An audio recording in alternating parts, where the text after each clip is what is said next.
Hello friends, कैसे हैं आप लोग। सबको मेरा जय भीम, नमो बुद्धाय। कल 7 फरवरी है। माता रमाबाई का जन्मदिन है। माता रमाबाई अंबेडकर का जन्म 7 फरवरी 1898 में एक गरीब परिवार में हुआ था।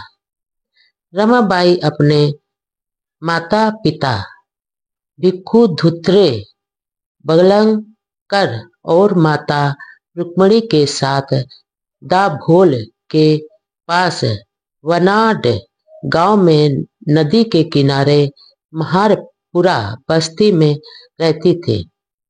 उनकी 3 बहनें और एक भाई शंकर राव थे। भिक्खू दाभोल बंदरगाह के बाजार में मछलियों से भरी टोकरियां पहुंचाते थे। जब माता रमाबाई बहुत छोटी थी तभी उनके माता पिता की मृत्यु हो गई थी। माता रमाबाई अपने माता पिता की मृत्यु से बहुत दुखी हुई थी। इसके बाद माता रमाबाई का पालन पोषण उनके काका बलंकर और मामा गोविंदपुर कर अपने साथ मुंबई ले आए और बायकुला मार्केट की एक चाल में रहने लगे।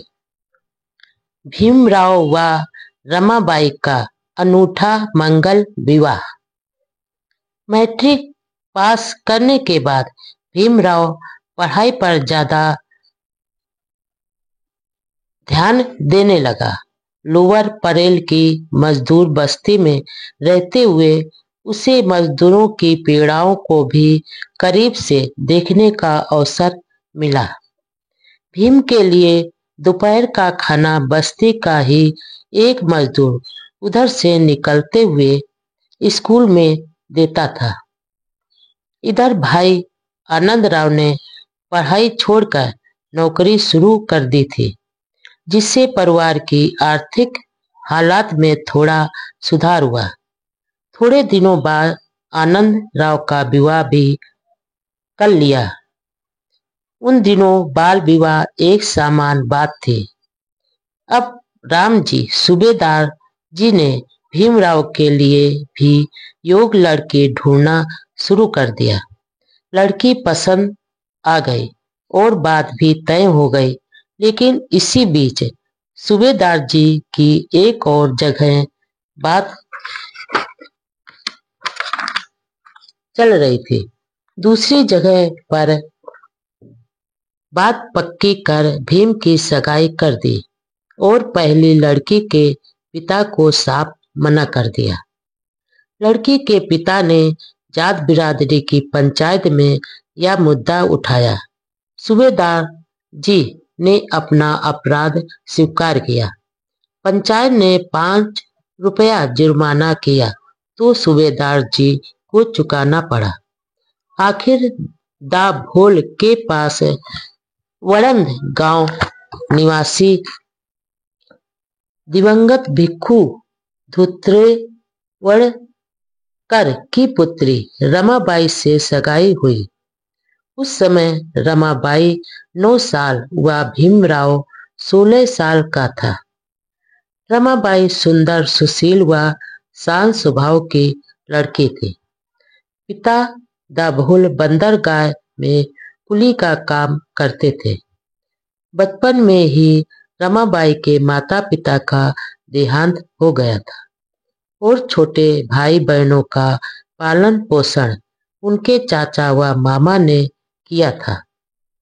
रमाबाई अपने भाई बहनों के साथ बंबई में अपने मामा तथा चाचा के यहाँ रहती थी। आखिर 1906 में भीमराव व रमाबाई का मंगल विवाह हो गया। विवाह की जगह बंबई का भाई खले मछली बाजार था, जहां सुबह सुबह मछुआरे महिलाएं मछलियां बेचने आ जाते थे। वहीं पर दूल्हा दुल्हन पक्ष के लोग इकट्ठा हो गए। मार्केट में रखे गए आड़े पत्थरों को बेंच के रूप में काम लिया गया और छोटे चबूतरे का उपयोग स्टेज स्टेज के रूप में किया गया। बाजार में ही उस जगह पर गंदे पानी की नालियां बह रही थी। इस तरह बाजार के उस जगह को विवाह स्थल के रूप में उपयोग किया गया। विवाह की रस्में सुबह मछुआरे ने महिलाओं के आने से पहले पूरी कर ली गई। इस प्रकार उस अनूठे मगर सौंदर्यपूर्ण माहौल में भीम और रामी का विवाह बंधन संपन्न हुआ। शादी के बाद रामी बाई का नाम रमाबाई रख दिया। बाद में बाबा साहब रमाबाई को प्यार से रामू तथा रमाबाई बाबा साहब को सम्मान में साहब कहकर पुकारते थे। आजकल रमाबाई को रमाई के नाम से याद करते हैं। पत्नी रमाबाई का महान त्याग व समर्पण। डॉक्टर अंबेडकर जी को प्रोफेसर के पद पर तनख्वाह तो अच्छी मिलती थी, लेकिन फिर भी वे मजदूर विभाग में इन्फ्लूमेंट ट्रस्ट चाल के 2 कमरों में ही रहते थे। वे बहुत संभल कर पैसा खर्च करते थे। वे सादगी और मितव्ययता से रहते थे। डॉक्टर अंबेडकर जैसे महान व्यक्ति को रमाबाई के रूप में पत्नी भी महान मिली थी। रमाबाई बहुत ही सरल स्वभाव की थी। साध्वी व त्यागी रमाबाई ने दिन रात अध्ययन में रत अपने समाज की दशा सुधारने में मन लगाने वाले अपने पति की गृहस्थी की गाड़ी बेहद अभावों व असहनीय कष्टों में भी खींचा था। अपने विवाह से अब तक के दिन बहुत ही परिश्रम व तकलीफों में गुजारे थे, लेकिन कभी उप तक नहीं किया। पग पग पर घर में आई मुश्किलों में भी बड़े परिवार को संभाले रखा, परिवार की एकता को बनाए रखा। अपने जेठ आनंद राव के देहांत के बाद भाभी व उसके बेटे को भी रमाबाई ने अपने साथ ही रखकर पालन पोषण किया। इतने आर्थिक संकट के बावजूद उन्होंने कभी कोई विवाद खड़ा नहीं किया, कोई शिकायत नहीं की और कोई मांग नहीं की। कभी कड़वे शब्द नहीं बोले। वह हर दुख भरे हालात को पति के उज्जवल भविष्य तथा परिवार के एकता के लिए सहन करती रहे। परिवार में घटित होने वाली छोटी चिंताजनक घटनाओं के बारे में वह अपने पति को कभी नहीं बताती थी, क्योंकि उससे उनके पति साहब की पढ़ाई में व्यवधान पड़ सकता था। वह धर्मपरायण महिला थे। विवाह के समय अनपढ़ थे, लेकिन भीमराव के कोशिशों से उन्होंने थोड़ा पढ़ना लिखना सीख लिया था। वह व्रत उपवास भी रखती थी तथा अपने पति की लंबी उम्र व तरक्की के लिए प्रार्थना करती थी। आर्थिक तंगी के कारण बहुत ही किफायत से घर खर्च चलाते थे। उस महान महिला की हर समय यही कोशिश रहती थी कि उसके पति को उच्च अध्ययन में कोई बाधा न पड़े। डॉक्टर अंबेडकर जब अमेरिका जा रहे थे तब रमाबाई गर्भवती थी। उनके बेटा पैदा हुआ जिसका नाम गंगाधर रखा, लेकिन बीमारी के कारण वह बहुत कम उम्र में ही चल बसा। दूसरा बेटा यशवंत राव भी अक्सर बीमार रहता था, लेकिन रमाबाई घर परिवार की शांति व पति के भविष्य के लिए सारे कष्टों को सहती रही। डॉक्टर अंबेडकर जी 32 वर्ष की उम्र तक अर्थात 1923 तक देश विदेश की पढ़ाई में व्यस्त रहे। घर गृहस्थी की ओर बहुत कम ध्यान दे पाते थे। लंदन जाने के बाद घर खर्च के लिए जो रुपए छोड़े थे वे कुछ ही दिनों में खत्म हो गए। रमाबाई का भाई व छोटी बहन मजदूरी करते थे, गोबर के उपले बनाकर बेचते थे। शंकर राव रोज 8-10 आना कमा लेते थे। रमाबाई शाम को बाजरे की रोटियां बनाते थे। वे भात ज्यादा खाते थे। सब्जी कभी कभार बनती थी। कई बार चटनी प्याज से काम चलाना पड़ता था। कभी आधा पेट भर ही सरे कभी आधा पेट भरे ही सोना पड़ता था। चूल्हे की लकड़ियां लेने के लिए रमाबाई यशवंत को पोए वाड़ी से दादर माहिम तक ले जाते थे और लकड़ियां इकट्ठी कर रात को घर लौटते थे।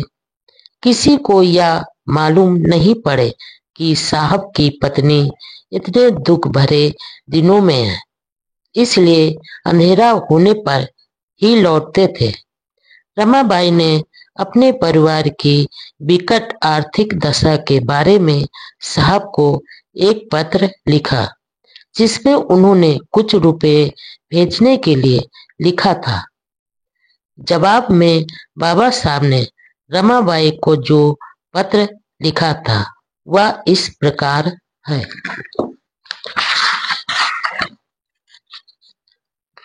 प्रिय रामू, नमस्ते। तुम्हारा पत्र मिला। गंगाधर के बीमार होने की बात सुनकर बहुत दुख हुआ। सब समय का खेल है, अब चिंता करने से कोई फायदा नहीं है। तुम्हारी पढ़ाई चल रही है, यह खुशी की बात है। कुछ पैसों की व्यवस्था कर रहा हूँ। मैं यहाँ पैसों की तंगी के कारण बहुत ही बुरी हालत में हूँ। खाने के लिए तरसता रहता हूँ। अभी तुम्हें भेजने के लिए मेरे पास कुछ भी नहीं है, फिर भी मैं तुम लोगों के लिए व्यवस्था कर रहा हूँ। यदि पैसे मिलने में देर हो जाए और तुम्हारे पैसे खत्म हो जाए तो अपने गहने बेचकर व्यवस्था कर लेना। मैं वहां आने के बाद तुम्हारे गहने बनवा दूंगा। यशवंत और मुकुंद की पढ़ाई कैसी चल रही है, इस बारे में तुमने कुछ लिखा नहीं। मेरी तबीयत ठीक है, मेरी चिंता मत करना। अभी मेरी पढ़ाई पूरी नहीं हुई है।